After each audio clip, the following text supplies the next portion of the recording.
began as the most turbulent and tumultuous first 2 rounds ever, has the 2 teams everyone wanted in the title game, and Duke has it first.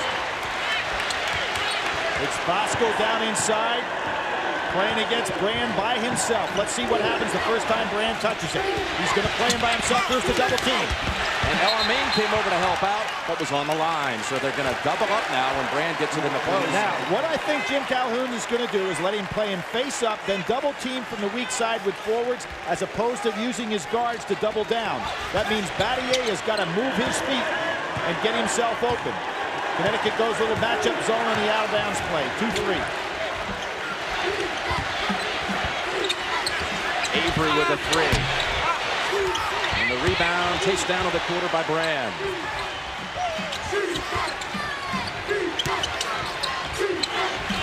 Avery again. Left open. What happened there, Jim? Connecticut's in a 2-3 matchup, and they never were able to get adjusted on that long rebound. Bosco back in and calling for it. And a turnover on the first trip for the Huskies. Bosco had excellent position at time. Ricky Moore had to be a little bit more patient, and here comes Connecticut. They're not going to change their style. 2-2-1 full court pressure. The problem with this is when Duke needs pressure, they don't mind taking long three-point shots. Right back to UConn. There was a coin flip yesterday at 1:30. Jeff Hathaway, assistant athletic director at Connecticut, called heads since they both were #1 seeds. It was heads, and the Huskies got to be the home team here today. Just the white uniforms. Duke, straight matchup. Trajan Langdon on El-Amin. El-Amin does have quickness advantage on him, and here is Hamilton. His first shot is dropped for 2.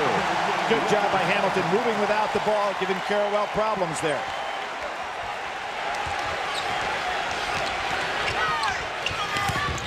Langdon blocked by Freeman and saved at the last minute. Up off the hands of Ricky Moore. Duke ball. What a block by Freeman. It was a tremendous job by Freeman, but that's what Duke will do. If you press them, they're not afraid to take long three-point shots. That was a sensational defensive play. Brand got it on the inbounds pass, could not convert it. Nice job by Bosco. Bosco running ahead. El-Amin takes the 3, rattles out. Bosco tips it out to Hamilton. Good save by Big Jake. Excellent. 2 good plays by Bosco back-to-back. Duke has not trailed in this tournament for over 74 minutes, and Hamilton could have given UConn the quick lead. Here's where you have to pick up very quickly. It's in Connecticut, because Duke likes to bring it down and put it up. Double up on Brand again, serving now with Bosco on his back. Gives it up to Langdon. Oh, what a beautiful defensive play by Moore to adjust on the pump fake, but he made the foul. UConn at its first championship game.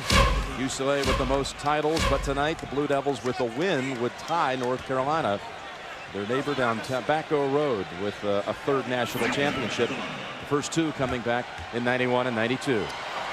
One of the things that Duke is so good at, Jim, is shooting free throws, but against Michigan State, they were 14 for 27. We're looking at a young man right here in his career in the Atlantic Coast Conference is #2 all-time, next to the great Charlie Davis from Wake Forest University, as the best foul shooter the league has ever had. Gets them both. He has struggled in this dome. You factor in the 2 games last year in the regional, and with 1 miss so far tonight, he is 7 for 26 inside Tropicana Field. What surprised me talking to him yesterday, this is the only dome he's ever played in his career. And outside, they lose it, and Langdon has the steal. How about that? Elton Brand plays El-Amin one-on-one from the outside.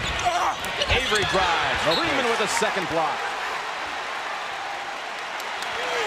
Avery loves to take it down inside. It's kind of interesting, you know, you got to figure Ricky Moore was probably taller than Avery when they were sophomores and seniors in high school.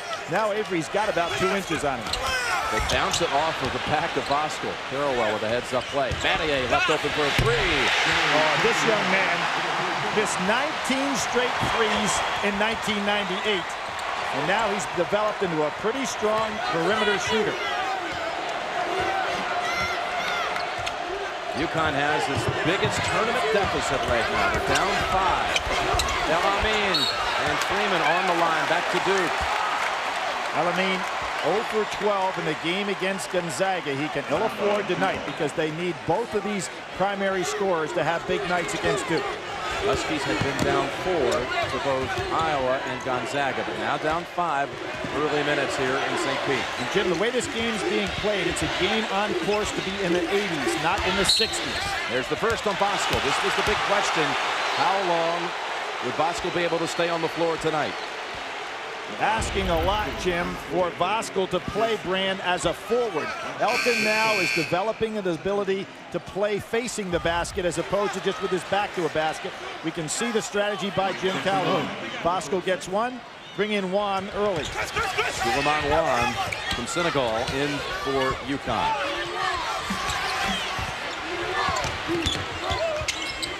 Avery working on El Amin, and he'll go to the line for 2.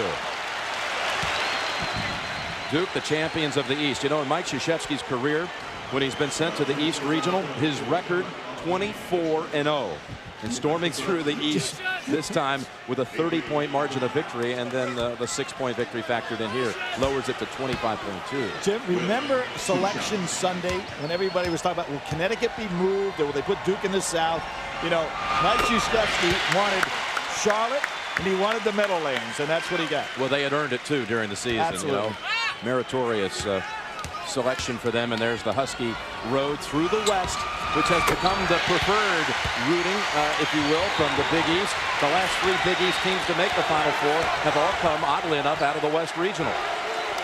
And 6 of their all-time 10 Final Four spots have come from the West to the Big East Conference.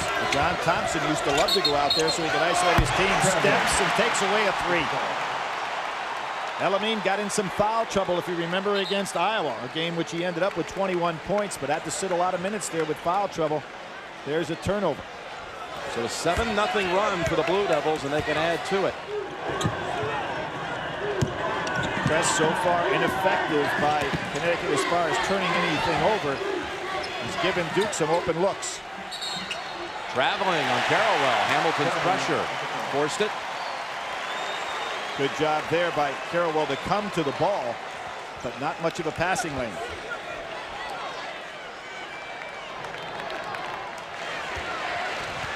Rip Hamilton has got to touch the ball a little bit more, Jim. Remember, he hit that jumper right down on the baseline, and I think on this go-around, Connecticut better let him touch it before somebody else puts one up. Here's the old matchup, Moore and Avery.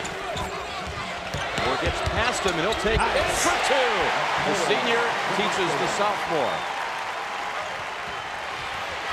The teacher over the pupil on that play. Carrollwell with a 3. Brand tips on the floor. El Amin gets it ahead to Hamilton. What an effort. He'll challenge Langdon. And Rips turns around and rips the nets for 2. But how about that recovery on the floor? Keeping the ball alive so it wasn't a turnover.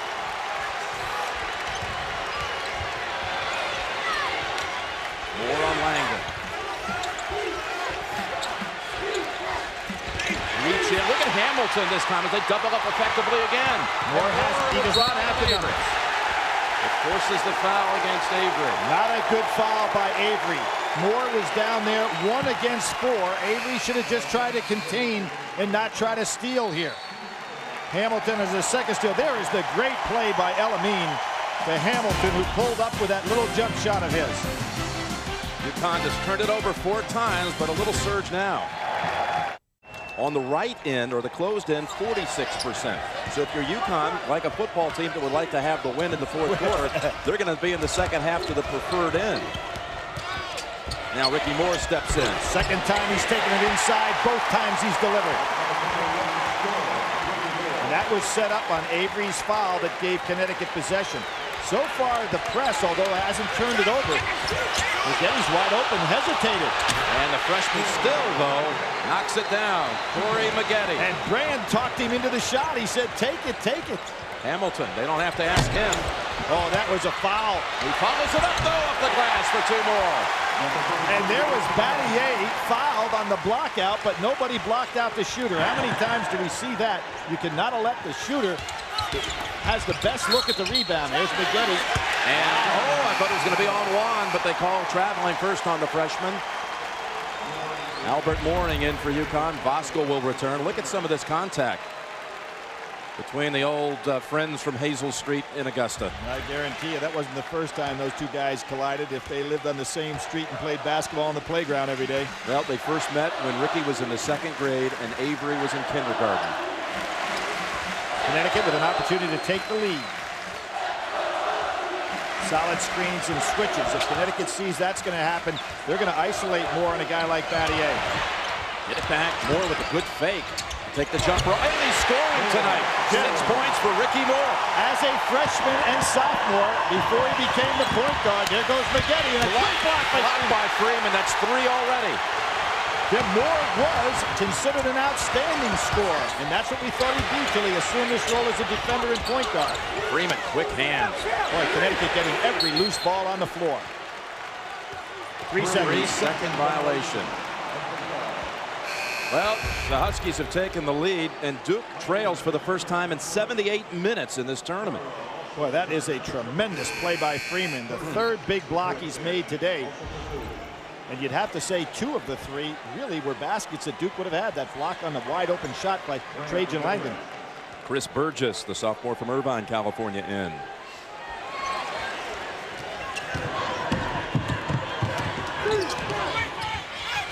Duke's getting what they want when they beat that press. Look at McGetty go. So quick, and it falls. For a moment, it looked like it might spin out. Well, Jim, as I said, is McGetty ready? I think the answer is yes. Moore feeling it tonight. Not this time. Tipped out. Hamilton again. Loose ball to the Huskies. Moore, 3-pointer. He's got the feeling, folks, in the championship game. That's 9 for Ricky Moore. Not what Duke expected at all. And that gives them their 3rd scorer out there with Elamine and Hamilton. Really puts pressure on the defense. And a turnover. Near the conclusion of every NCAA tournament game, we select a genuine Chevrolet Most Valuable Player from each team. To date, Chevrolet has contributed over $7 million to the scholarship funds of America's colleges and universities. Elamine returns.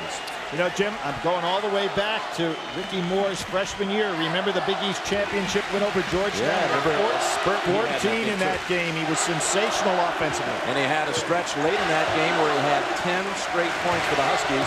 And that night he shut down Allen Iverson, only 4 of 15 from the field. Allen Iverson said he's the only man in college basketball quick enough to guard me. That's saying something. Look at Elamine dish to Saunders. Mike Krzyzewski now up off that bench trying to work these officials a little bit. Feeling that he had the charge. Game being called kind of loose inside. It's the first run anyone's put on Duke in the tournament. 15-4 run, and Trajan Langdon over Mooring. Got to get up in his face and made him put it on the floor. Connecticut not to be denied. And a charge on Rip Hamilton. And who's on the bottom of the pile? Who else? Don Battier, the all-time leader at Duke University. There he is waiting on it. Elton Brand comes in.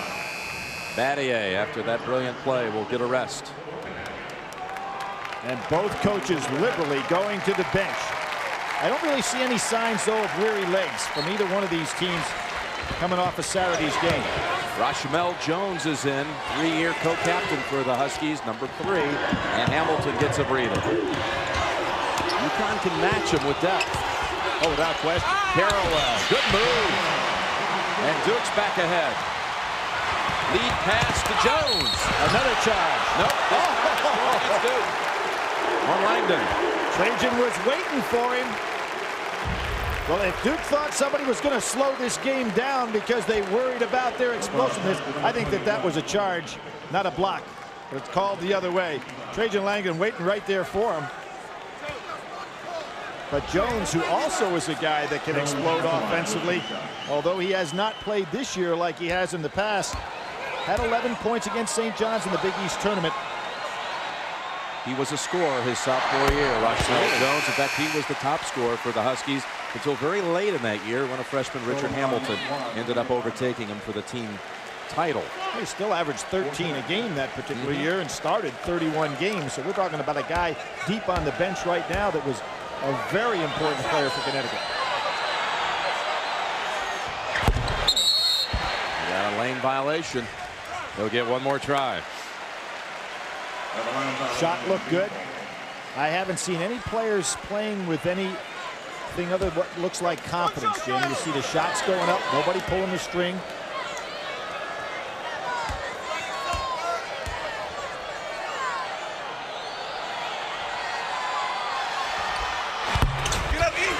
Yep, can't get the second one to go.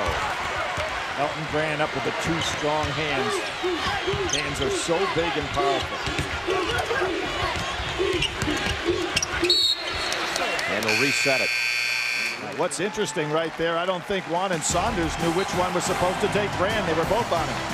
Timeout on the floor. Ricky Moore with 9. The game's tied. And Jim, he's the guy that stopped Arthur Lee, 4 for 13. Mateen Cleaves, 2 for 15. There's Avery hitting one of his patented threes. And Scooty Penn, 3 for 13. But his old high school teammate lit it up there. Yeah, Avery has 7 points of his own. 9 for Moore, 7 for Avery, and Brand with a steal. Not a good pass. Telegraphed by Elamine. Avery gets the range. A break. Well, Augusta, Georgia, Jim, is putting on a master full show. I'll steal one of yours for you. Go. You can have it. I love it. Saunders comes in. Brand again with those powerful hands. They better not try to. He gets it stolen. With a little hook. You don't see that often without a foul. Great play by Juan. You know, he came up short on a couple of good shots the other day. On Saturday, just didn't get him to fall. Seemed disgusted, but that's an important ball. And there's Elton Brand. He's going to be whistled for that one. Yep, he threw an elbow. Well, we talked about Brand X, and when you strip a guy that's got the largest hands in college basketball, you've done something. And here's one who had a couple of excellent post-up moves on Saturday, just couldn't get the ball to fall. Nice job here. Well, Saunders reached in to strip it. The two backups, Juan and Saunders, make the big play, and Brand did whistle for the foul at the other end. That was a foolish foul by Elton Brand, too. He's just trying to get some retaliation and get some respect down in low, but it was such an obvious elbow. We're almost halfway through the first 20, and Brand has only attempted one shot and missed it. Solid screen on Avery. Second time Elamine and Brand have been matched up. Elamine backs up to take it over him. How about that? The little guy's out guarding defensively on the switch. There you have Avery getting the rebound. Elamine's, there's the double team coming. Brand wanted it back. And now Saunders will call it instead on Juan. There's a clean block by Saunders. But, you know, Jim, that's a foul and a defensive play that Jim Calhoun can afford. Bosco's not involved with it. Tomorrow on CBS, the long-awaited premiere of The Late Late Show with Craig Kilborn. An hour of comedy, celebrities, and his famous 5 questions. Catch the premiere, Craig Kilborn's new talk show tomorrow after David Letterman right here on CBS. Young man right here got the Naismith Award for the National Player of the Year. He's the ACC Player of the Year, MVP of the ACC tournament. Just about every honor you can imagine. Was selected as the Outstanding U.S. Male Athlete of the Year by USA Basketball. He's covered it all. Battier and Bosco come back in. Gets 1 of 2. Brand became just the 3rd sophomore in the last 30 years to be named Player of the Year by the Sporting News. Bill Walton and Michael Jordan were the other 2 sophomores. Here's that switch again. That leaves Elton Brand on Elamine. He'd like to take him one-on-one. Elamine at last. Didn't expect to see too much of that matchup tonight, did we? And what Elamine is recognizing now, he needs to get just enough space to get the jumper off as opposed to penetrating on Brand, where he works to Brand's advantage the closer he gets to the basket. Were the first points for Khalid. After missing his first 3 attempts. Let's see what Bosco does. He's got 1 foul to this point. And has to go back out with it. And a reach in on Khalid Elamine. Second foul on Elamine. This is a very important situation now. He's got to be careful defensively. As I said, got in foul trouble against Iowa. And boy, is Connecticut doubling down from both sides now. They come from the forwards to give Brand all the trouble inside. And notice that the guards are staying out with their men so they can't kick out for the jump shots by Duke. Good strategy. Yeah, and Albert Mooring will come in. He has been trying to recover from a knee sprain. He's got a harness on it right now, but he is the best shooter and has given them at times this year big games off the bench offensively.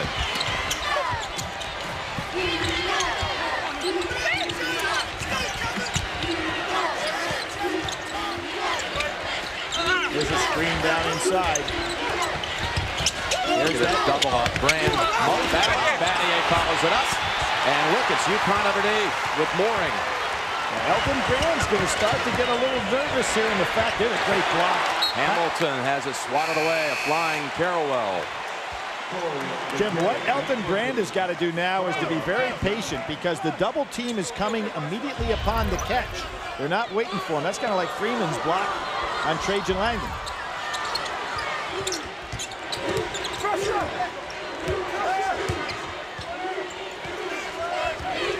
Ligeti now on Moore. Hamilton with 6 points. Give him 8. Too tall. Shot right over the top of Avery. I said at the top, everyone's talking about Duke. Billy, we've heard it all week, like this was some kind of Duke Invitational. People underplaying. UConn is Bosco. Stuffs them. And the Huskies are looking to regain the lead. To the middle. Freeman in the lane. It puts it up. UConn back ahead. Taking it right to Duke. So far, you get the feeling Connecticut is more confident that they can handle Duke than Duke is of Connecticut. I think back to Madison Square Garden when I think of these two teams. Duke had to go to overtime to beat St. John's. Connecticut in the Garden, the Big East tournament, blew St. John's out of there. Brand on the offensive glass for the putback. His first field goal. It took him 12.5 minutes. Ricky Moore quickly. Fades away, and Ricky Moore continues to sizzle. And shakes his head like they're not going to stop me tonight. And you look into his eyes, and you believe him. Well, when you know what he's going to give you on the defensive end, and then he comes through like this on the offensive end. When Ligeti wants to penetrate on every move, doesn't he? Look at that move to quickly square up in midair. I think he's going to have to be the guy for Duke to offset some of this play by Ricky Moore offensively. Bosco ought to find himself somebody a guard. Good look at Moore go to the hole. Lost the handle. Oh, this is incredible. More and more. It's looking like UConn can stay with the Blue Devils till the very end. Sensational play on his part. Look at Bosco pushing down inside on Elton Brand. Here comes the trap. Here's McGetty, Billy. Blocked. Up ahead. Hamilton. And look at the pickoff by Avery's open for the three. Trajan waited too long. That stuck underneath, drove too far. Another man left early for UConn. Battier's foul may have prevented an easy 2. Trajan Langdon did not make a good decision at all there. He had William Avery on the wing. Here's Ricky Moore going down inside. Lost the handle and still made it. You don't even see what's behind the basket. I know the stats may go against me on what I just said, but a great shooter sees his target on the rim or inside that hoop. But Billy, you have, and we have seen, and many times with Final Four, great shooters get confounded by playing in domes. Oh, I don't agree. There are great shooting parks, just like great hitters parks in baseball. Overplaying by Carrawell. Freeman recognized it, goes right on by. Freeman, and it's going the other way. For a complete wrap-up of the men's basketball championship, in-depth stats, recaps and more, go to cbs.sportsline.com or on America Online, enter keyword CBS Sportsline. Jim, one of the things you have to do as a coach is scout officials during a game. We have one official here who is not going to call the charge. So therefore, you shouldn't go ahead and try to draw those charges inside. He's just not going to call it. Brand off a good feed from Avery. Nice job by Avery in the air making that decision. Got the 6th tie of the game. 5 lead changes so far.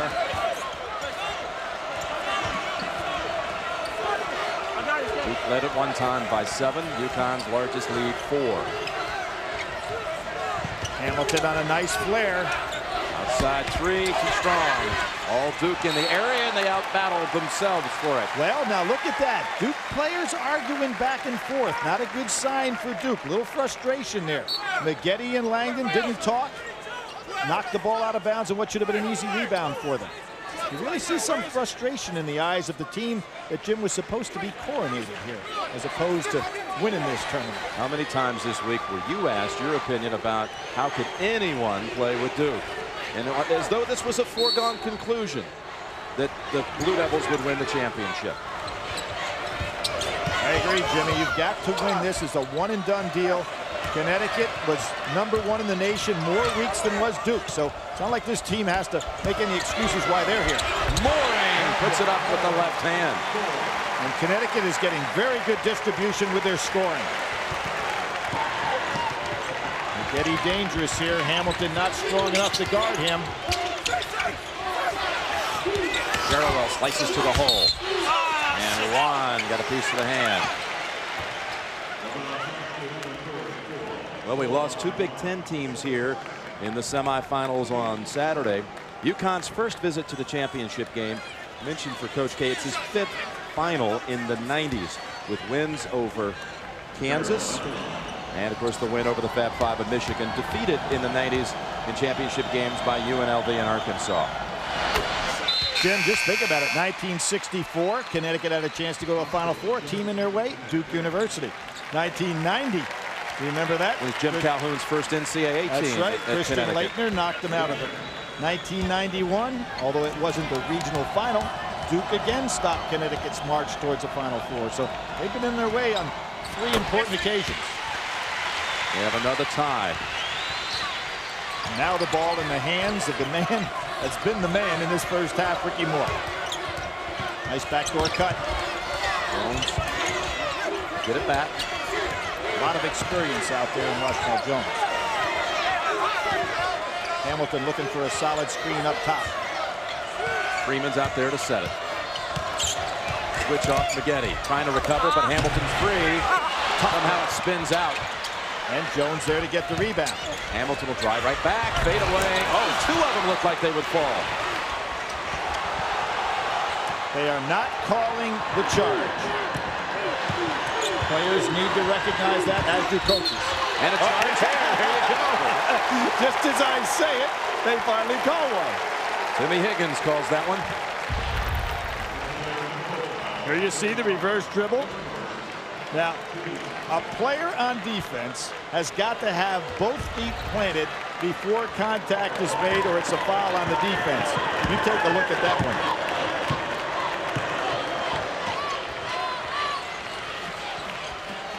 Four minutes to go in a thrilling first half.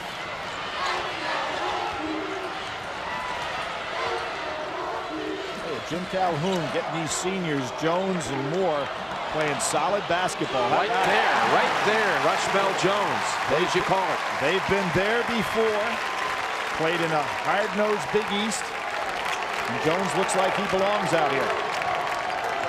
It's not a sub just trying to steal some minutes. Maggette thought he could take Freeman. Freeman was right there, though. Fade away up high, and Ricky Moore chases it down. They had 2 men on Brand again. And sandwich Brand in there. Ricky just too quick for him. But it was Ricky Moore on Saturday who led the Huskies in rebounding against Ohio State with 8. They say you can see it in the eyes. That's what Coach K was talking about. Juan didn't agree with that, but he'll agree with the score. Well, what I liked about this game, that both teams said, hey, this is the way we like to play, try to stop us. Look at the move that Hamilton makes on Battier, and again unable to finish it. He's had 3 close-in shots that have been off the rim. Duke's got something going here, but they don't get their patented 3 off on the semi-break.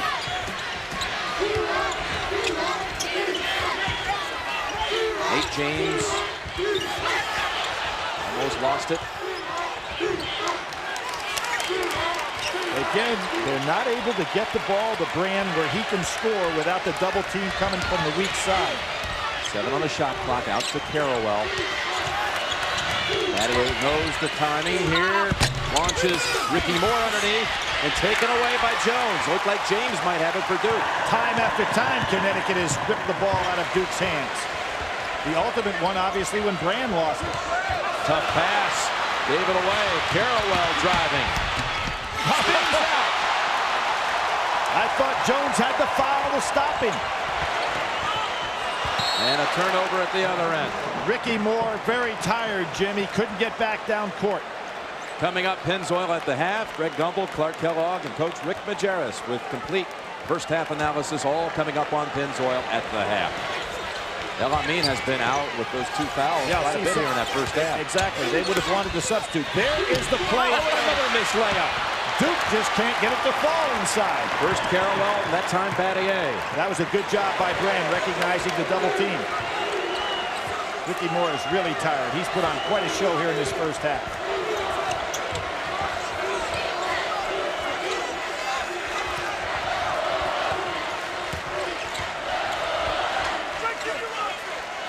Hamilton would like a screen. Drives in, floats, and it falls for 2 more. You see, they're not calling that charge at all. Battier down there to draw the charge, but the refs are not calling it. Boy, Hamilton has the great little floating pull-up shot. You see it right here again. Yep. They're waiting. See Battier waiting on him. They're just not calling that play. So you've got to scout the refs. Should that would have been called? No, I think that what you had there is a case where Hamilton has the right to come down. But if referees are consistent, you've got to make that judgment as a player. Langdon bangs it home, a second 3 on the night. Trajan, much like Wally Serbiak, likes that play without the dribble. Stares you down and then puts it up. Push off on Trajan. At the other end, it'll be a 1-and-1. For in-depth tournament stats, go to cbs.sportsline.com. And here's a stat for you.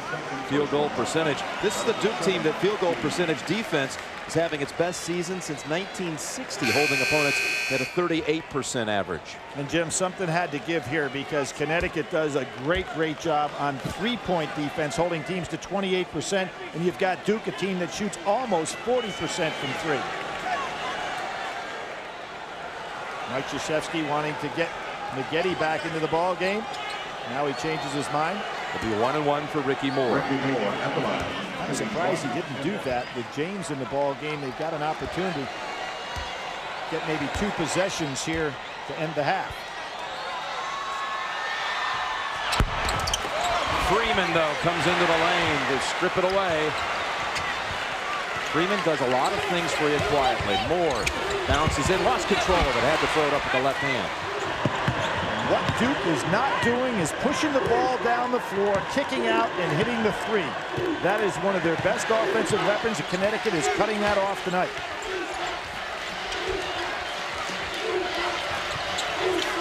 Look at how far they're pushing Elton Brand out.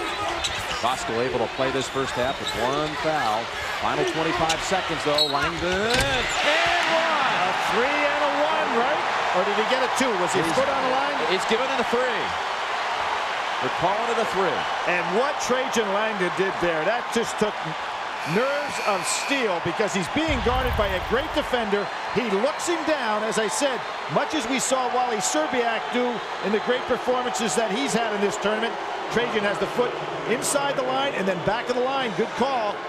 He gets an opportunity to go to the foul line as well. Second or more, and his fatigue here really showing with the missed 1-and-1, a turnover earlier, and the foul on that play. You know what took a lot out of him, Jim? Chasing down Carrawell along with Jones, and he would just wore out. Maggette back. And Duke leads by 3. Jim Calhoun, he will tell you this is his 28th Final Four. Just so happens the first 27 he didn't come with his guys. Well, how about it? They went more than any other team in the NCAA. Went 20 years in the NCAA tournaments without ever getting to a Final Four. Now that falls on Brigham Young with 18 and Missouri with 17. The first time Jim Calhoun took UConn to the tournament was 1990, and they were just seconds away from, in that first trip into the tournament under Calhoun, they were going to go to the Final Four. Just 2.6 seconds to defend against Duke. This Watch that man right there. Back to Laettner. And Duke ends the dream, and Mike Krzyzewski's team would go on playing the championship game against UNLV. And remember, of course, Scotty Burrell, the pass to George, and there is Christian Laettner right there hiding inside. You love to see the alumni that come back for a night like this. The likes of Grant Hill, Mark Allery here also, on and on and on. The G-man, Jaminski. Capel. Final 8 seconds now. A 3 to tie at the half. They go inside for the 2. Freeman hit from behind. Ball on the floor. And a whistle on Duke with 1.7 seconds to go. That looks like it's going to put Hamilton on the line. And Jim, when you talk about Christian Laettner, I think other than Kareem Jabbar, Lou Alcindor at the time, who I think had the greatest collegiate career of any player. He was 3 times most outstanding player of this tournament, 3 national championships. I think Christian Laettner had the second best collegiate career of any player in college history. He was amazing. And he's checking it out here at last call. And Jones will come in. El Amin, they don't want any silly third foul on El Amin, so he's out. And there's Hill, Grant Hill. Not a bad player himself at Duke University. Who will ever forget that play he made against Kansas? 91 final. Absolutely. Hamilton at the line. A 1-and-1. One more. Big foul. 1.7 seconds, Jim, left there. We saw that clip of the 90 regional final, and people kept waiting. The visits to the Final 8 3 times, falling before making it this year. Hamilton, not the second time. They keep rolling off the rim for him, and that'll bring us to the half. Well, Connecticut's behind, but they are 9-0 with their trail at halftime. Duke, a terrific comeback to take the lead again. First possession, second half, belongs to UConn. Again, 9-0 when trailing at the half this year. Down 2 as they begin the second stanza. And El Amin played less than 10 minutes in that first half. Moore saves it to Voskuhl. You feel like El Amin could break out in this half. And he hits the opening jumper to tie it at 39. That's the second time he's recognized that Brand gets on him. And instead of trying to take it to Brand, he pulls away, gets space, and puts up his jumper. Didn't play much in that first half because of 2 fouls. Second one came with 9 minutes to go in the half, and then he sat. Here's Langdon, and Langdon is warming up. The extra pass by Duke University set that up. That's what they've got to do. Get open from the outside by passing quickly after the ball goes inside. Well, I mean, not this time, but he gets it back. And again. One more time and a foul first. Let's go over to Bonnie Bernstein. Bonnie? Well, Jim, that Langdon 3 was exactly what Jim Calhoun was talking to his UConn team about in the locker room. He said his team cannot give up the 3. He wants to see them get back quicker on defense, but basically he told them to just keep on keeping on, Jim. They allowed Duke to make 5 out of 10 threes in that first half. That's the second foul on Carrawell. Hamilton to Voskuhl, and he puts it up and in. Good job by Hamilton to recognize that somebody was going to pick him up in the baseline. Made the easy dish. Voskuhl's first points of the night. We have our 9th tie of the championship game. Langdon, he is so hot right now. Again, Jim, every jumper he's made without a dribble. He's staring down the defender and then going right over the top of him. Right over El Amin that time, and we might see more shifting over here before too long. We had the angle, Billy. You could tell the minute it left his hand, it was going in. Hamilton dancing that line. Moore will come back out with it. Good judgment by Ricky Moore. The shot wasn't there that he wanted.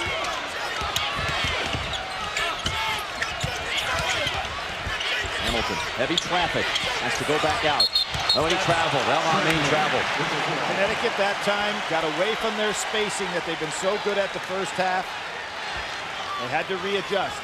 Ricky Moore probably should have dribbled that ball back out at the top, Jim, and reset the offense. El Amin has turned it over 4 times on the night. It's Moore, Jim, switched over on Trajan Langdon now. They've seen enough of his outside shooting.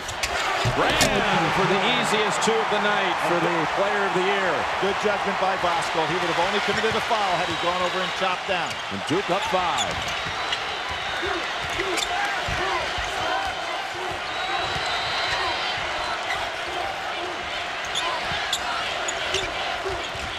Into Freeman. Freeman for two. Freeman was recruited by Duke. He was saying yesterday he would have gone there, but then he got word that they took Nate James over him instead. Freeman, who played his last year of high school ball with Tim Thomas and the Patterson Catholic in New Jersey. There's a foul on Elamine. And that's the third one, Billy. Jim, that was incredibly unlucky and a great smart play by Trajan Langdon. Elamine had his hand out. Trajan Langdon actually put his forehead into Elamine's hand, and that's what created the foul. An unusual foul. You're going to see something right here you don't see often. Trajan Langdon seeing the hand out in front. Now watch this. He'll put his forehead right into the hand, and that creates the foul. It wasn't the hand that went to the head. It was the head that went to the hand. Like he was taking his temperature, and believe me, Langdon is red hot. Langdon has scored 12 of Duke's last 14. And here's where Hamilton is so dangerous. He's got the dribble alive. Good job by Carrawell. Stuck over to Moore. A break. He'll work on his Augusta Powell here. Jumper over him. Not this time. Carrawell clears. Boy, how often do we see Carrawell and Freeman come in and slash for rebounds? Carrawell to Battier. The assist to Chris Carrawell. What happened right there? Everybody in Connecticut's team anticipated that pass was going to go to Brand. So on the anticipation, they go for the double on Brand. Battier moves without the ball. First time I've seen any hesitancy by Connecticut so far tonight. A dunk by Battier, a dunk by Brand, and the Duke baskets coming much easier than they did in the first half. Mooring guns it in for two. Now, one thing you can say about this bench for Connecticut, they have gotten good distribution with points by a lot of guys tonight. So it's tough to go ahead and establish a pattern if you're Duke. Carrawell jump on. Tipped out into the arms of Battier, and he bangs bodies with Mooring. He'll head to the line. Battier needed to finish that play. Mooring, a smaller player, and didn't take it hard enough to the hoop. And here we see everybody getting ready for the pass, going in one direction, on over to Brand. Battier gets it. It's the first foul on Mooring. Battier will shoot two. Do we have a cut on Freeman? This is almost always the case. You get a cut, the guy has to go over to get it fixed to come out of the ball game.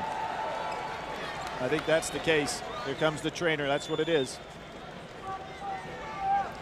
Oh, they'll pause the play for a moment. I mentioned a moment ago, Freeman played with Tim Thomas, who ended up playing only 1 year at Villanova. He was the player everyone in America wanted. He ends up playing on only 1 year, and look who is the guy that's really made major contributions in college basketball. Talk about how you recruit a player today. This kid's been a part of more than 80 wins at Connecticut. And you know, probably that 1 year stay at Villanova stopped Steve Lapis from having a solid program. Jim Calhoun, I mentioned it earlier, Billy. He was hired in May of '86, which just 1 month after Coach K had made an appearance at the Final Four for the first time. And back in those days, all UConn was trying to do was stay out of the 8-9 game in the Big East tournament. Jim O'Brien, who was in this Final Four, was hired within weeks of that event also. You know, I remember Jim made a great statement. He said, I started recruiting and I told kids, hey, guess who you can play against if you come to Connecticut. Now he says, hey, here's who you can play with. So a complete change in philosophy. The idea, Jimmy Calhoun said, of back then of even thinking about going to the Final Four was like, okay, when's the elephant going to jump over the moon? Absolutely. And Jim O'Brien, as you mentioned, of 5 years an assistant coach at Connecticut. And when we talked to him the other day, very honestly, he said, hey, when I was an assistant in Connecticut, you could never envision that Connecticut could be in a position they are now as a basketball team. Terrific jobs this season by Jim O'Brien directing Ohio State here, and Tom Izzo and the Big Ten champion Michigan State Spartans. Duke leads it second half. Connecticut against Gonzaga, 0 for 9 from 3. Against Ohio State, 1 for 6 for 3. Tonight, 1 for 4. It's tough to match a team that's a good three-point shooting team if you don't get some from out there. Only 1 out of 4 from 3 tonight. Now it's McGetty going up against Hamilton. Mooring, here's a three. Just when you call for it, Freeman battles for the rebound. Strong for Battier. How about that? One arm with the rebound, one with the push-off. Jim Calhoun compared him to another former Final Four player, Richard Scott of Kansas, doing More than you expect out of a 6'6" player. It's a clear out for Maggette. Doesn't take advantage of it. He's too far away from the basket. With a little more experience, he'd know what to do there. Avery way outside. Push. That's going against Duke. He's going to call the push from across court. Going to be on Maggette. Fourth offensive rebound of the night by Freeman. How about that? He grabs it with one hand, holding him off with the other. This is some rebounding effort right here by Freeman. Elton Brand on the floor. Duke by 2.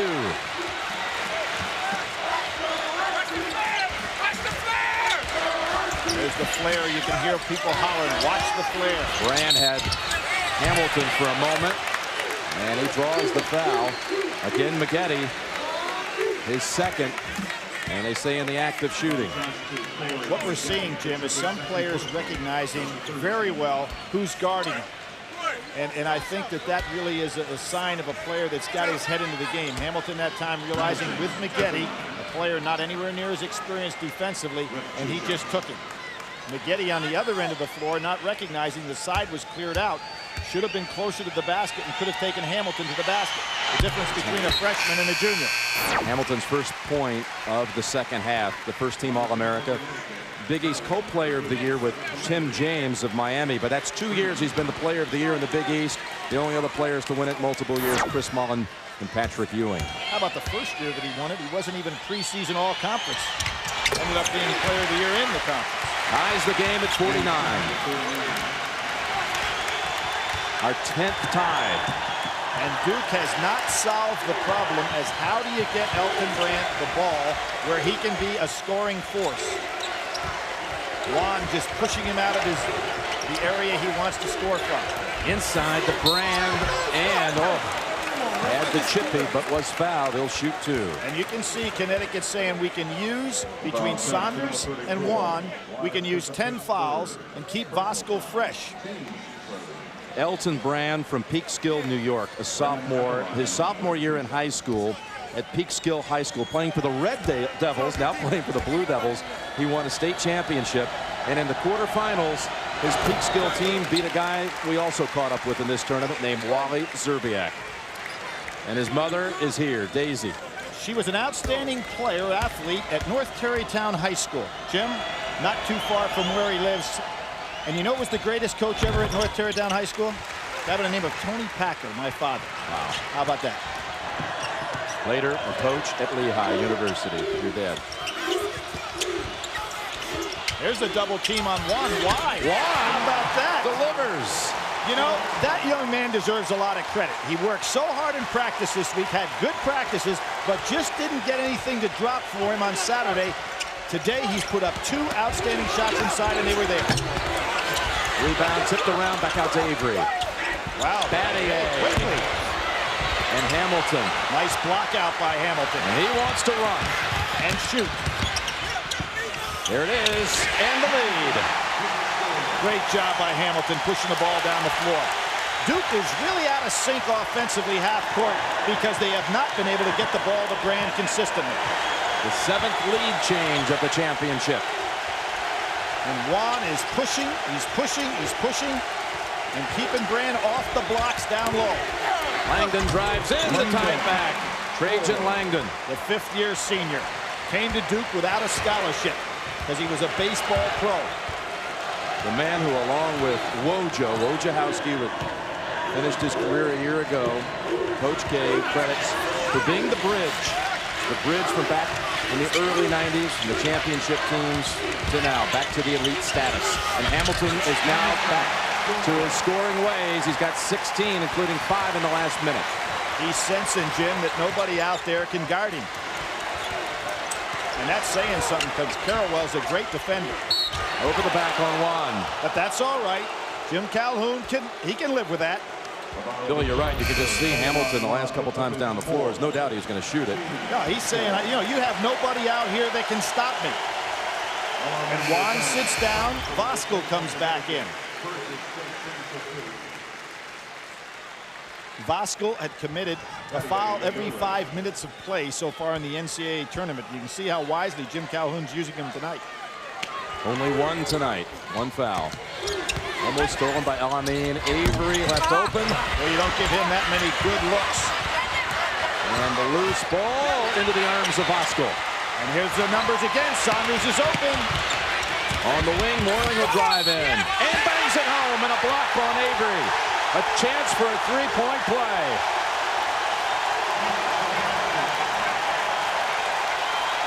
Excellent push-up by Connecticut. Duke is not used to teams taking it to him on transition. And you can see Hamilton, a very good move on his part. I thought he was going to try the lob to Saunders. Instead, he decided to go over to Moring. And Jim, this young man is an explosive offensive player. Only that knee injury has handicapped him down the stretch in ball games. 6'3" sophomore from Preston, Maryland, Albert Moring. And Calhoun told me he considers him the best shooter on the team. And when you got the likes of El-Amin and Hamilton, that's saying a lot. Unable to finish the three-point chance, but UConn leads by 4. Tying its largest lead of the night. Now it's Voskuhl trying to push Brand off the blocks and get him a step or two away from where he'd like to be. Langdon, what a pass. Brand unable to slam it home, but he'll go back to the line. They're just not giving him any opportunity to get an easy basket. Now what Trajan Langdon, and give him a lot of credit here, he realizes how Brand's being defended, so now he's going to penetrate and try to get the ball inside after some switches come over there. And there is the cheap foul, but it prevents Brand from getting the easy put down, puts him on the line where he's nowhere near as proficient. Look at the eyes of Langdon. Coach K said this week, the best way, and this is his 8th Final Four as a coach, Mike said the best way to see this Final Four festival is through the eyes of a player. Better perspective is more exciting when you look at it this way. And he said in St. Pete, I'm going to look at this Final Four through the eyes of Trajan Langdon. You know, it's interesting. Mike Krzyzewski struggled at Duke University. He was hired the same year Jimmy Valvano was. By the time '83 rolled along and Valvano had won a national championship, Krzyzewski's coming off 2 losing seasons. People are saying, why in the world did they hire this guy? But you know the man, Tom Butters, had the guts to hire him and stay with him. And now he's got the guy that everybody would love to have as coach. One of the classiest administrators you'll ever want to know, or gentlemen for that point. Connecticut again taking the ball right at Duke. Duke showing some signs of frustration. El-Amin quickly drawing that foul at the other end. And kind of a gutsy move for El-Amin to go inside there with 3 fouls. It was Khalid who early in the year was trying to describe his team. He'll shoot 2 fouls here. Only 4 points thus far tonight, but that can change in a hurry. Because he was trying to say that his Huskies have tremendous spurtability. And that left Coach Calhoun kind of confused. He thought he was talking to Clark Kellogg. And Khalid said, I got that from Mr. Kellogg. And there we have Connecticut now 4 of 9 from the line. Remember the great NCAA tournament he had last year? He had 93 points in 4 games.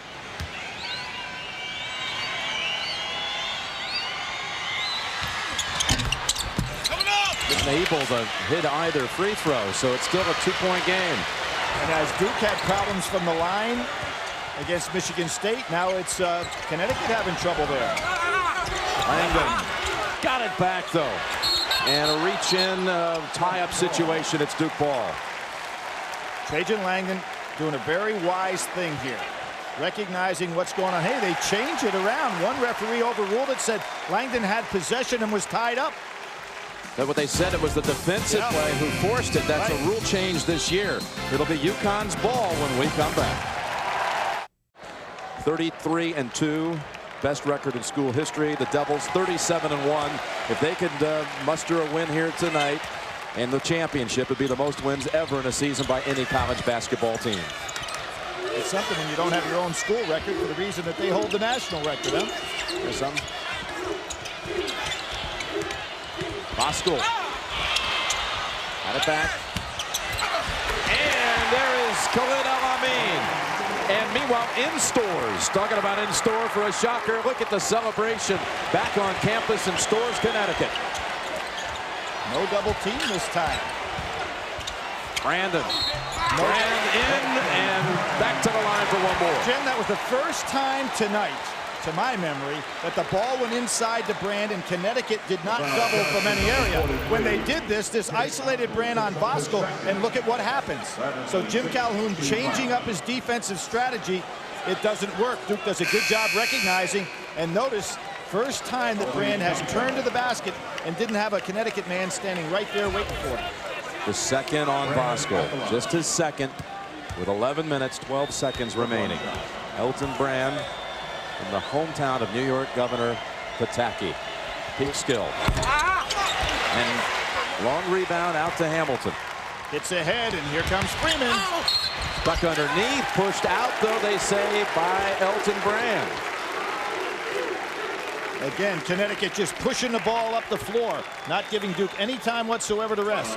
El Amin out with the 3 fouls. How about the play of Hamilton tonight, Billy? He's been outstanding on both ends of the floor, and really good with his judgments as to what to do with the ball, both taking the shots, there's that little floater of his, but also passing the ball extremely well tonight. Pushes off, really has a silky smooth jump shot. That was the 16th foul. The next one will be a 1-on-1 on both sides. In fact, Freeman and rebound Battier. Duke can tie it with a 2. Notice Moore has been the guy's been switched on over. That's long. And Voskuhl clears. Surprised Avery didn't take that more to the basket. Mooring looking for an angle. Gets caught, and it's stolen away by Langdon. Fifth-year senior having some night. Three-pointer, not this time. Rebound out to Moore. Misjudged by Carrawell, and here comes a fresher Connecticut, Jim. And look at Hamilton. Couldn't be set up any better. Jim, Mike Krzyzewski needs a timeout here. His team has hit the wall in terms of stamina. His team is very tired right now. 10-minute mark. Connecticut has used a deeper bench. And it's going the other way. It's on Carrawell. Hamilton stood his ground. And Duke faces its largest deficit of the tournament. When you get tired, you start doing some things your body won't let you do. And Duke is in that position right now. They need a break. Can you imagine that scene if the Huskies can pull it off? They've got 10 minutes and change remaining. Well, I hope it's not the scene like they had at East Lansing, where those students certainly got out of control. Well, I mean, back in with 3 fouls. And he lost control of it. Now they say last touch Elton Brand. Every call going in the direction, every bounce going in the direction of Connecticut right now. It'll be interesting to see this great Duke team, whether they can call on all efforts, mentally and physically, to sustain themselves. Maggette back for the Devils.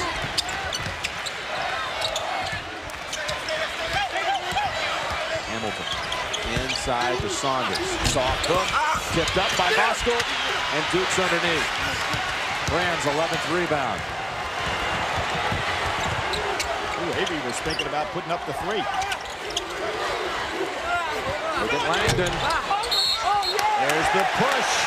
But it's going to be on Battier. It'll be a 1-on-1 at the other end. 3 on Battier. 3 on Avery. 3 on Carrawell.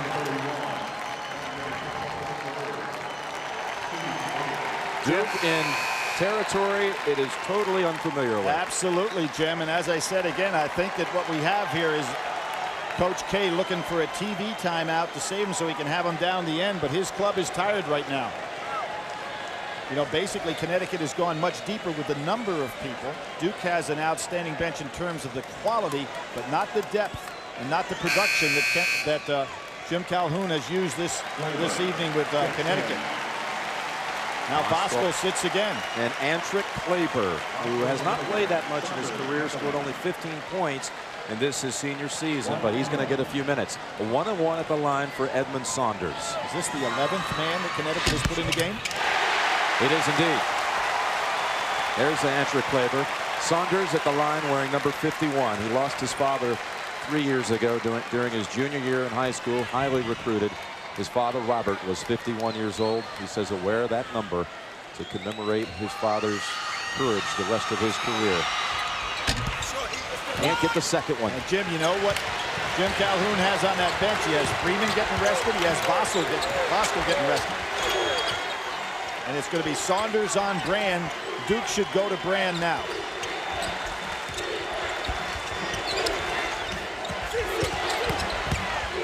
Maggette hammered.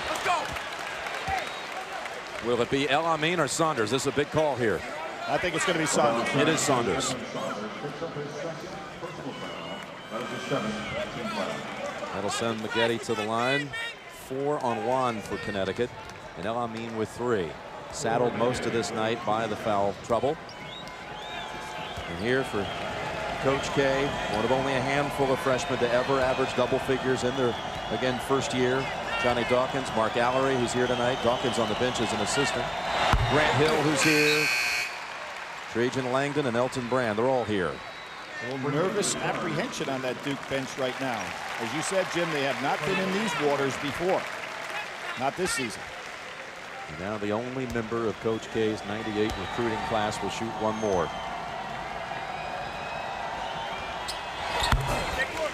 First bench points of the second half for Duke. And now they're down 4. Michigan State had a big advantage the second half with bench points against Duke as well. Connecticut's bench doubling up the number on Duke for the night. 9 minutes remaining. Open is Hamilton. You can't do that. Jim, great screening inside. Moore set the first screen. Then Hamilton picked up the second screen. There was no way to fight through. Excellent set play. Maggette. El Amin reached in, almost made the theft, and now he has it. Wisely pulls Very back. good judgment. Hamilton wants to come in, but it's rejected. They throw it out of there. Brand rejects it.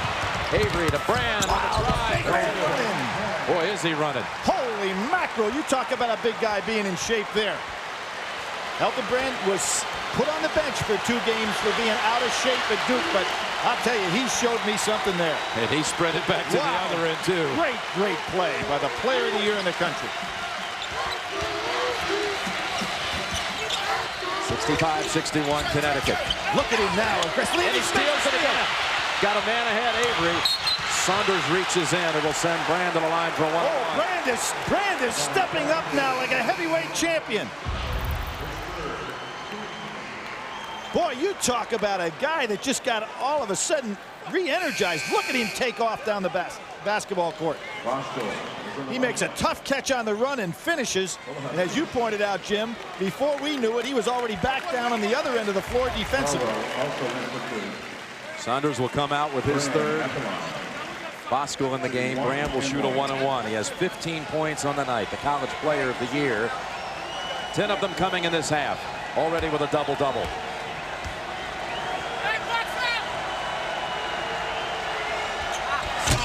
Won't get a second try. 8 minutes remaining. The game we longed for all season in college basketball. And 8 minutes left to determine the national champion. Now look for the screens again for Hamilton. They're setting a lot of great curl moves for him. He gets a bigger man. Does he drive to the basket? There he goes. Rejected by Carrawell. Out to Freeman. Left hand off the glass. Too strong. And Brand again has it. But Duke can't get down the court quick enough to get off their 3. Carrawell quickly with a 2. Well, you gotta love him. I'm really shocked that Mike Krzyzewski's not calling a timeout to give his guys a rest. The next whistle, though, will be the official timeout. They are really expending a lot of energy the last couple of minutes.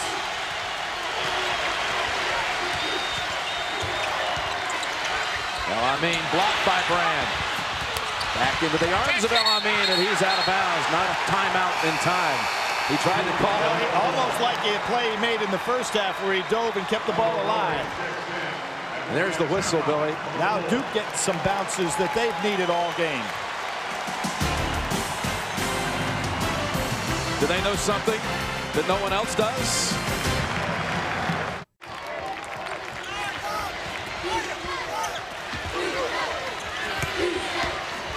Been a tournament that's had a paucity of buzzer beaters, unlike tournaments past. Maybe there's one save for tonight. What's this call? That's more trying to fight through the screens. Yep. Gets called for holding Trajan Langdon. That's the third on Ricky Moore, who had 13 points in the first half, but has not scored in the second half. But those 13 points, Jim, were so valuable because Connecticut was looking for somebody to get on the board, and he really took over offensively. Langdon at the line, 1-1. Think of his career. Comes to Duke just months after the Grant Hill senior team lost in the finals. He said, I came to Duke thinking I'd go to 4 Final Fours. His first year is the year that Coach K has to sit out. They're 13 and 18. Then he has to sit out a year because of a knee injury. And now in his last season, he gets to play for that championship tonight. This is one of his patented free throws. However, he could have tied the score up. High school teammates going head-to-head in that matchup.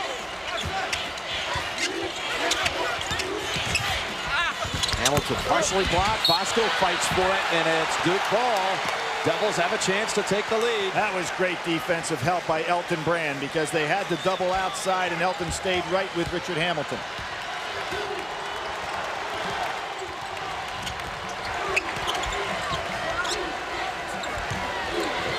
Langdon. He got a piece of it. How about Mooring with the rebound? He's done that a couple of times already. Moore got a piece of that ball.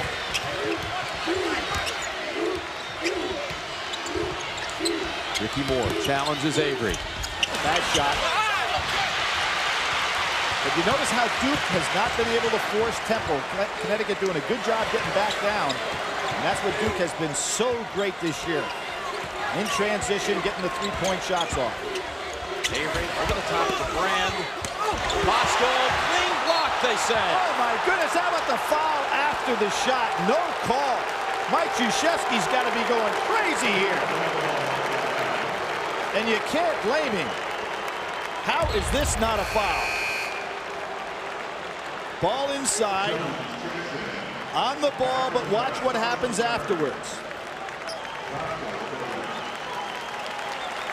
He takes Brand to the floor. Duke inbounds underneath. A basket for the lead. Battier eyeing it. Good over the back on Elton Brand. Great job by Sanders. Third on Elton. Battier had the wide open look.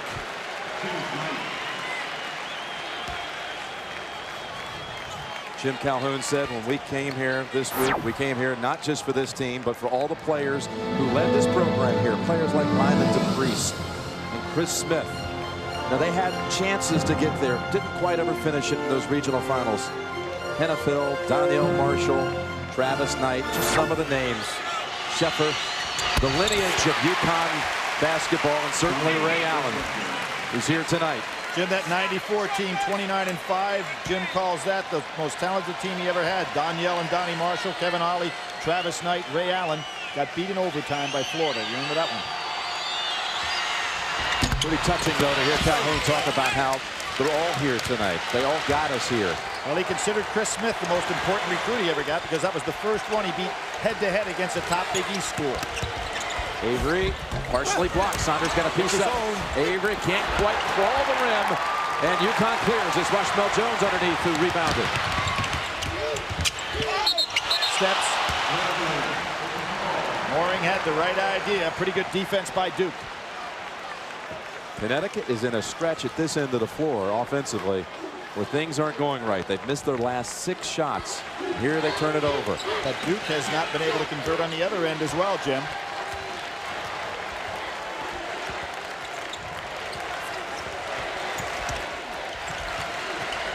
Five minutes remaining. Boy, Ricky Moore is just chasing Trajan Langdon everywhere. He can't fight through any screen. Carrawell wants it. Carrawell ties it. Came up so big offensively in the second half against Michigan State.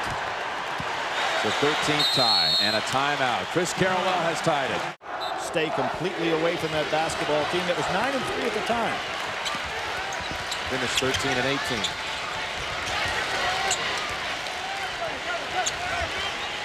Five seconds. Alameen recognizes what the official's doing, so he backs it up a little bit. close to a 5-second call. Good job by Elamine to break it. Gone 4.5 without a field goal. And that's last touch by Avery. But 8 seconds is all we have on the shot clock. You know what that means, Jim? Richard Hamilton. If you're Duke, you better keep an eye on him here. Here is where he's so dangerous. Bosco back for Saunders. And Farewell, who studied films to get ready to handle Steve Francis and did a fine job against him defensively, has to be aware of where Hamilton is right now. Aware here too. 5 on the shot clock. Elamine gives him the lead back. He loves the leaner. They really do have two guys that don't mind taking that big shot. Unusual for teams to have that. Trajan Langdon has the curl that time. Speaking of wanting the shot, Langdon will go back to the line. Double bonus the rest of the way. He'll shoot 2. I'm sure the Duke players were aware of Hamilton just as I was. Elamine freezes Avery and then gets that little floater that he loves so well. Just as Brand was an outstanding player on that Goodwill gold medal team, so was Elamine. Jim Calhoun says the bravest soldier of them all. Elamine is a brave one also. 2 shots, Langdon.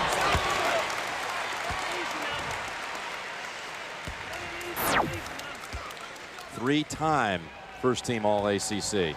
In the regional MVP of the Meadowlands. Gets them both. 22 for Langdon.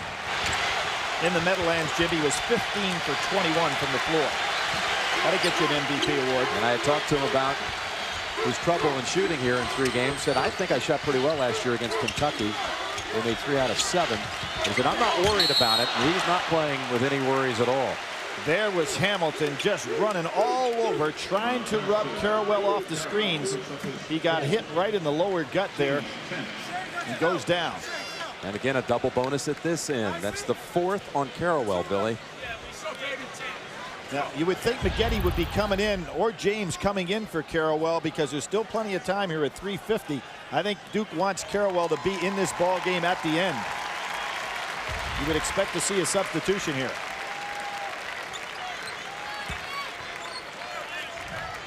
So 4 for Carrawell. UConn for the game, only 6 out of 14 from the free throw line. This position, the 3-man, always so successful in the Jim Calhoun system, whether it was back at his days at Northeastern with Reggie Lewis, and there have been others, Daniel Marshall, Ray Allen, and this man, Rip Hamilton. The next great one, Billy, is on the bench in street clothes, and his name, folks, Aju Ding.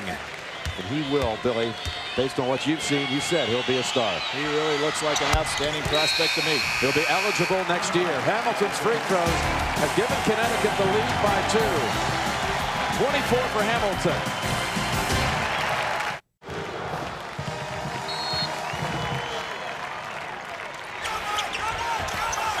Will put pressure over the top to beat the press to Avery. In the corner, they forced the turnover. That was more from behind. William Avery, once he crossed half court, had to cut to the middle to get away from that trap. Didn't do it. Every possession so critical. 3.5 remaining. Hamilton left open after Brand went for the steal, and a 3 gives him the 5-point lead. He rips the long one. Scotty Thurman, Antonio Lang over the top, Charlotte, North Carolina. A huge 3 there, and that was as well. And that was also against Duke. Carrawell comes into the traffic, then get Bosco for that one. Let's check the CBS Sportsline stat of the game. Field goal percentage. And Connecticut over 50%. Holding Duke down to 42%.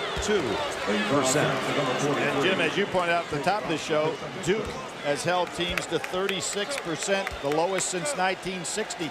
But Connecticut doing a fine job offensively. For complete wrap-up of the tournament, go to cbs.sportsline.com. Carrawell to shoot 2. Good arch on the ball there by Carrawell. His first Final Four memory, Duke-Louisville final back in 1986. Coach K's first final, Louisville won. Freshman Purvis Ellison, the MVP, or MOP, if you will. 1 of 2. Nobody stepped in for Duke for that long rebound. And this senior leader right here seems to be all over the floor.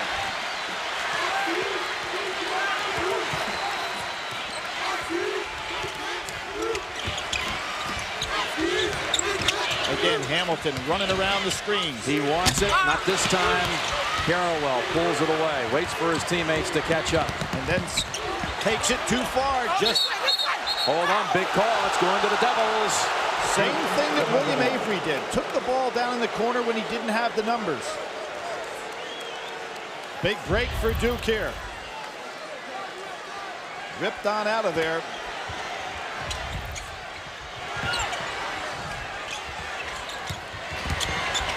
Langdon, spin move, too strong, and Ricky Moore rebounds. And who was the man guarding Trajan Langdon on that play? Ricky Moore, and still there in position to grab a rebound. 8 rebounds for Ricky Moore. Matched his total against Ohio State, where he led the club. 6'2" guard. 16 rebounds in 2 games, and you're asked to be the defensive guard. That's a walk. El Amin, and hold on, they got it. They got it. Has to be a walk, kind of a delayed call there. 2:15 remaining. And Jim Calhoun looks at El Amin and says, hey, keep the ball out up high. Let Richard Hamilton run around those solid screens. Devils have made only 1 of their last 7 attempts. Bosco pushing down in there on Elton Brand. They can't get the ball down in the low post. There you go. Timeout call. Timeout call. Past the great John Wooden. And you can be sure that Connecticut's going to play out to stop any three-point opportunities. So the key is get the ball down to Elton Brand. And he's being pushed, held, grabbed, everything they can do to him. Carrawell, three-pointer. Block out by Freeman. And great rebound. Battier gets it out. Langdon 3. The senior delivers. Sensational play by Battier. What a rebound. A 1-point game with And for the first remaining. Jim, Duke slaps the floor. Remember those days by Bobby Hurley slapping the floor and saying we've got something left. 20-second timeout. Calhoun and Connecticut. Battier able to get the rebound and kick it back out to the Alaskan assassin. Well, people said that he did not play well down the stretch in previous years, but that young man's doing it tonight. There's a full timeout on the floor now. We'll be back to St. Pete. What a night. And then the opening game in the NCAA tournament, so it's great to see him back. Senior on senior right here. Moore and Langdon. We're waiting for Hamilton to go off the screen. And here he comes. Carrawell beats him. These are the possessions you'll play back in your mind and back on tape the rest of your life. 1:10 to go. 8 on the shot clock. El Amin with Brand defending. Splits the defender. And it's a 3-point game. How much guts is that to take the ball against Brand inside? With just 4 seconds on the shot clock. And El Amin, or was it called on Moore? Called on Moore. It'll be, again, 2-shot situation the rest of the way. And if you're Jim Calhoun, again, you don't want foul here. Stops the clock. Another floater on the inside. He just has so much confidence, Jim. And just think, 2 games ago, he goes 0 for 12 against Gonzaga. Here he comes tonight, forgets all about it, and comes up big. 2 shots for Avery, sophomore. Delivers the first. What a combo he's been with Elton Brand. They made recruiting trips together to Virginia and Kentucky. They decided those trips they were going to go to the same school, and they chose Duke. And now they're down 1 with 54 seconds to go. In any case, Duke will get another possession, at least 1.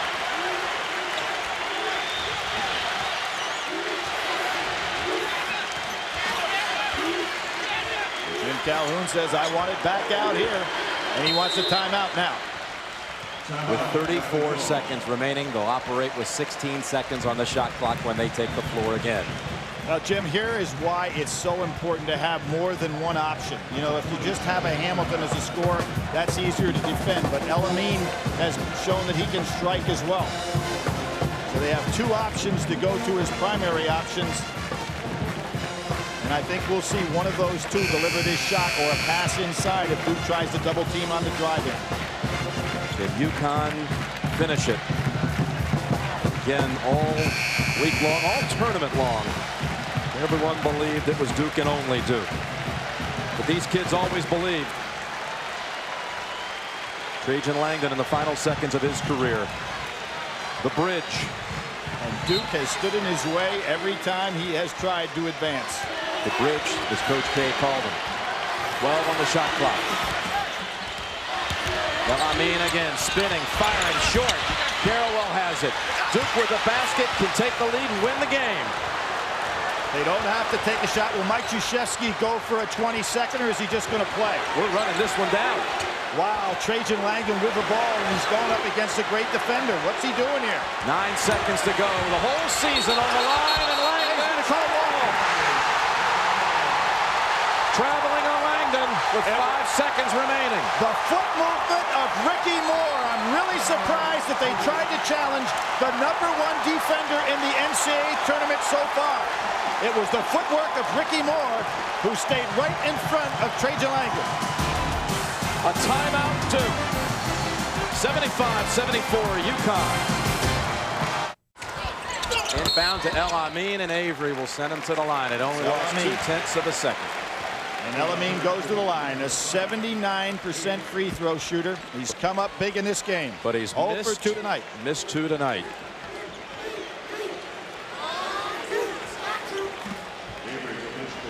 There is the defensive intensity of Ricky Moore. I really thought that Duke would have been better off not trying to go against the strength of Connecticut's defense and put the ball in the hands of Avery since Moore was on Trajan Langdon, but that's old news now. Again, you watch the tournament through the eyes of the players, through the eyes of the kids. And Khalid Al-Amin, who had just an atrocious game against Gonzaga in the regional final as they tried to clear that hurdle, still stepped to the line though late in that game and hit the key free throws. 2 shots coming for Al-Amin.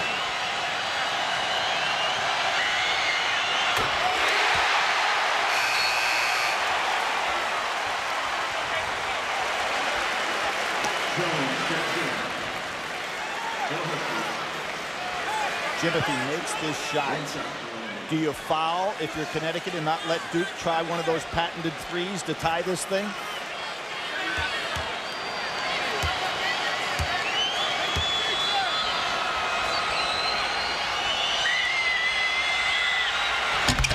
You'll need a 3 to tie. Trajan Langdon's going to take it the length of the floor and try to get it off. He doesn't have a lot of time here. Pressure from Jones. Langdon trips, and UConn has done it. El Amin comes over and says, "We shocked the world." Folks, you gotta believe, because just when people say you can't, you can. And UConn has won the national championship in its first attempt in a final.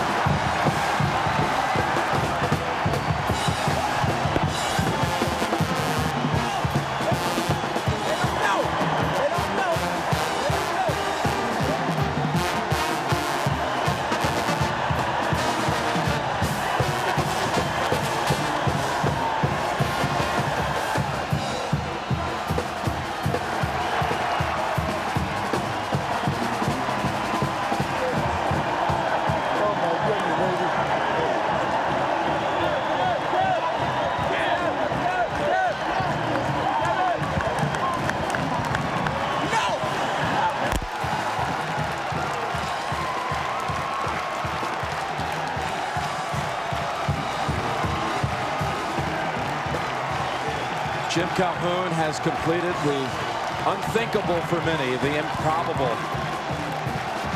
His friends will tell you that no one ever gave Jim Calhoun anything. His father passed away at the age of 15. His high school coach, Fred Herget, was the most profound influence in his life outside his family, his high school coach. And he said he wanted to be like him one day, wanted to make a difference like he did to me. And he toiled through the high school ranks at first, from Old Lyme High School to Westport High School up in Massachusetts, to Dedham High School, on to Northeastern, to Connecticut in 1986. Nothing was ever given to him. He started with nothing, and he had to grind every step of the way. And his Huskies embodied his spirit tonight, and they have won the 1999 National Championship.